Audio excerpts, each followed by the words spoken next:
Welcome to the Heidi Thorne Show. I'm your host, Heidi Thorne, and in this podcast, I share my real world self-publishing and small business experience with you. So let's get started with today's show. Now, as I'm recording this, we're a couple weeks away from the big holiday shopping season that launches with Black Friday. And so that started me thinking about bookstores. Now, back in the day, maybe a couple decades ago, my husband and I would go to the bookstores on a Sunday or Saturday afternoon, and we called it the library because we would look at all the books. You could read some of them and decide whether you wanted to actually buy and read the whole book or not. I would walk out of the store with probably a bag worth of $50 to $75 worth of books. It was an addiction, I think.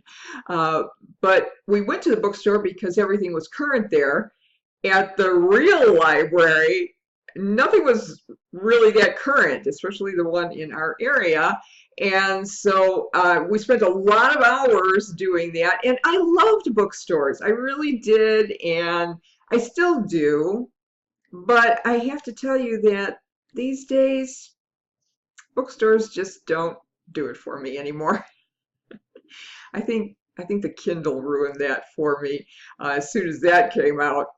But bookstores still have a romantic place in a lot of authors' minds. Personally, for me, as a self-published author, I don't care if my books are in bookstores. In fact, I almost don't want them there because there's just no point in it. With the exception of some small volume back of the room sales that I would make when I did speaking events, all of my books have been sold online, print and ebooks. So I don't really care if they're in bookstores, but yet I always see in the writing forums where authors are just in such a hot pursuit to get their physical books in a physical bookstore. I just don't get it. I really don't get it. And I think they're just romantic about the way bookstores used to be. And I can sympathize with that, I can. But it's just not the way things work now. The other thing that I think really bothers authors is that when they self-publish their books on sites like Kindle Direct Publishing, which it houses now the former CreateSpace, they could select expanded distribution.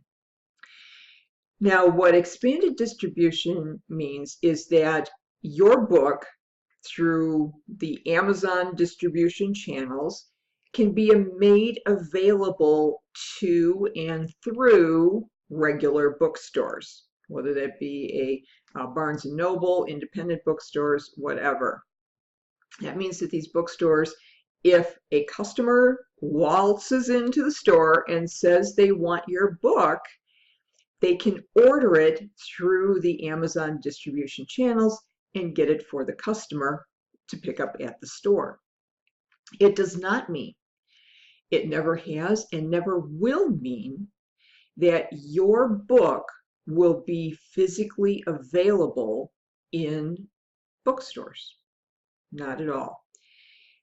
Physical bookstores, I know when you go into a Barnes & Noble, like the one, a couple of them in our area are 2-floor adventures, and you think, wow, there's a lot of books there. But really, it's a very small portion of all books that are available. There are millions and millions and millions of books available, and they just hold in their stores a small sliver of that they feel that their buyers, their retail buyers feel will be popular with customers.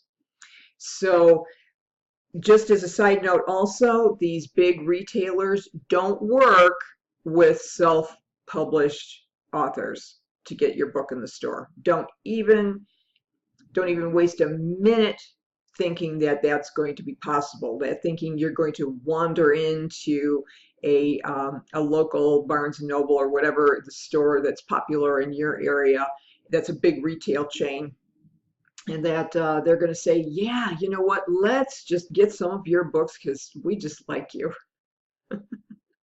Now, that may happen with an independent bookstore. These smaller local independent bookstores may be more likely to want to support local authors, and so they may be more likely to consider putting your book in their store on the shelves available for sale.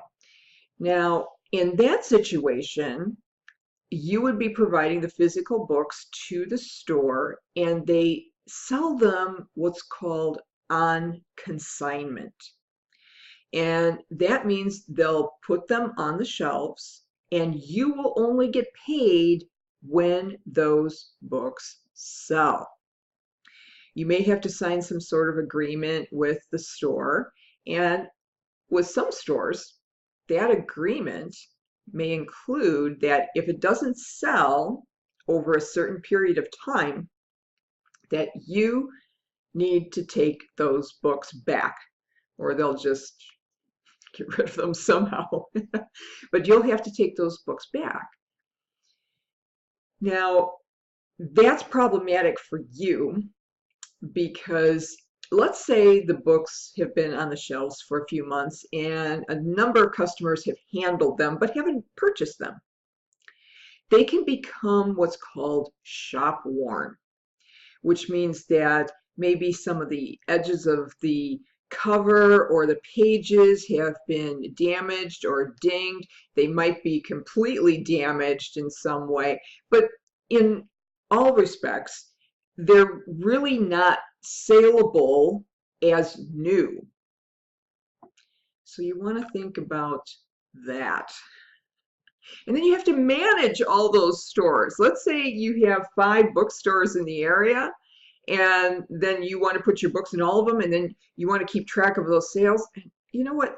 That's just too much hassle for too few sales, because they're not going to put tens or hundreds of your books out for display. They may take up to, a couple copies at best. So I don't want you to be romantic about this whole bookstore thing. I know it sounds kind of cool, and you can bring your phone into a bookstore and then your book is on the shelf and you can take a selfie to post on Instagram. See, my book is available in XYZ store. And some people get real charged up by that. And I've seen some big authors who will do that. If they have a book signing, they'll say, oh, here I am, I'm book signing at such and such store. And I think self-published authors are a little jealous of that. And so they want to do the same thing. And it's just not going to happen. It's not going to happen because those book tours and all those book signings are an expense for the retail outlet. And so they're not going to do a whole lot of those, especially for an untested self-published author or a self-published author who only sells a few copies. And for a lot of niche authors, it could be just a few copies. So don't get disappointed or discouraged that your book is not in a physical bookstore, because most self-published books are sold online, people. So just be okay with that. and not to worry about it and concentrate on getting more online sales. So I hope I've given you some insightful perspective on the situation and that it's decreased some of your discouragement about not being in a bookstore. And if you've liked the episode, I hope you will go over to iTunes and give the Heidi Thorne Show a nice rating and review. Also, please subscribe to the Heidi Thorne Show on whatever podcast platform you like to consume podcast on.